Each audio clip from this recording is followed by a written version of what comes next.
श्री राम भाइयों, आप देख रहे हैं द इंडियन ह्यूमन टॉक, जहां हम बात करते हैं सच, धर्म और ज्ञान की।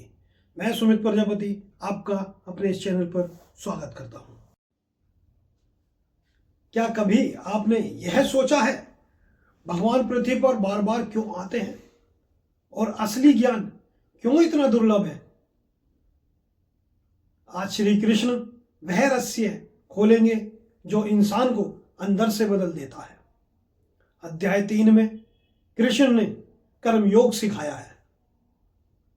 अब अर्जुन के मन में एक नया सवाल उठा, अगर कर्म ही सब कुछ है तो ज्ञान की जरूरत क्यों है?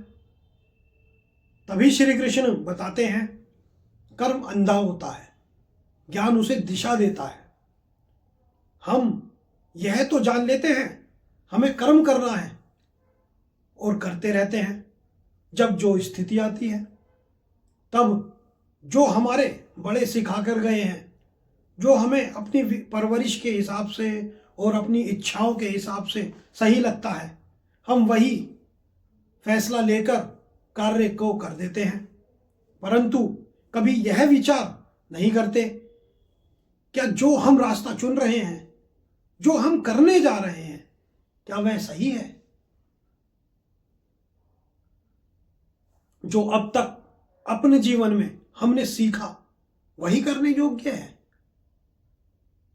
क्या हम सिर्फ बताई हुई बातों पर आंख बंद करके भरोसा तो नहीं कर रहे हैं? इसे ऐसे समझते हैं जिस प्रकार कोई भी उपकरण मान लेते हैं, जैसे फ्रिज खराब हो जाने पर हम उसे एक अच्छे एक्सपर्ट को दिखाते हैं, कहीं हमसे कुछ और खराब ना हो जाए, उसमें कोई दिक्कत ना आ जाए। एक मामूली उपकरण के लिए तो एक्सपर्ट की जरूरत को जानते हैं, परंतु हमारा यह कीमती जीवन, जो 84 लाख योनियों के बाद मिलने वाली यह दुर्लभ मनुष्य योनि, इसको ऐसे ही किसी के भी कहे जो जैसा सिखा रहा है उसके भरोसे छोड़ देते हैं?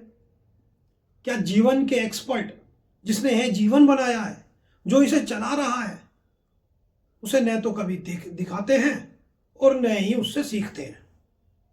जबकि हमारे कल्याण के लिए, हमें जीवन की सीख देने के लिए सदा ही इस धरती पर आता रहा है। यदा यदा ही धर्मस्य ग्लानिर्भवति भारत अभ्युत्थानम धर्मस्य तदात्मनं सृजाम्यहम्।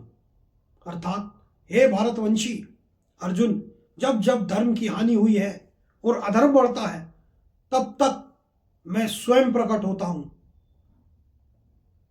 श्री कृष्ण कहते हैं, हे भारतवंशियों, मैं ईश्वर सदा तुम्हारे कल्याण के लिए उपलब्ध हुआ हूं, कभी राम कभी कृष्ण बनकर, और हर वक्त मेरी कही वाणी ग्रंथ द्वारा तुम्हारे पास ही है। मैं संतों द्वारा भी तुम्हें सच की ओर लाने की कोशिश करता हूं, परंतु तुम इस माया में इतने उलझे रहते हो, तुम्हारे पास ना मेरी बात सुनने का समय है, ना मुझे याद करने का। तुम मुझे पुकारो, मैं सुनता हूं। तुम मुझे जानो, मैं तुम्हें ज्ञान दूंगा। तुम मेरी ओर आओ, मैं खुद तुम्हें लेने आऊंगा। पर तुम्हें माया से, भ्रम से इतना प्रेम हो गया है कि तुम यहां से जाना ही नहीं चाहते। कृष्ण कहते हैं, अधर्म कितना ही ताकतवर हो जाए, पाप कितना ही बढ़ जाए, तुम मुझे सच्चे दिल से पुकारो, मैं सबका नाश करके तुम्हारा कल्याण करूंगा। पर यह माया भी मेरी ही रची है। जब तक इससे छूटना नहीं चाहोगे, तुम मुझे पुकारोगे, तब ही मैं तुम्हें यहां से निकाल पाऊंगा। मेरा नाम ही वह ताकत है जिससे तुम मुझे अपनी ओर खींच सकते हो, और जब मैं आता हूं तो सभी विकारों का नाश मेरे तेज मात्र से हो जाता है। तुम जितना मेरा नाम पुकारोगे, मैं तुम्हारी ओर उतना खींचा चलाऊंगा। जिस रूप में पुकारोगे उस रूप में चलाऊंगा, और कहीं और से नहीं, तुम्हारे ही भीतर से आऊंगा। मैं वही हूं तुम्हारे पास, बस तुम बाकी चीजों में इतने उलझे हो, मुझे पुकारते ही नहीं। मैं तो ज्ञान तुम्हारी ओर भेजता हूं, ताकि तुम मुझे पहचानो, जानो और मेरा स्मरण करो, क्योंकि ज्ञान से ही तुम मुझे जान पाओगे और मुझे अपनाने का मार्ग भी जान पाओगे। इसलिए ज्ञान महत्वपूर्ण है।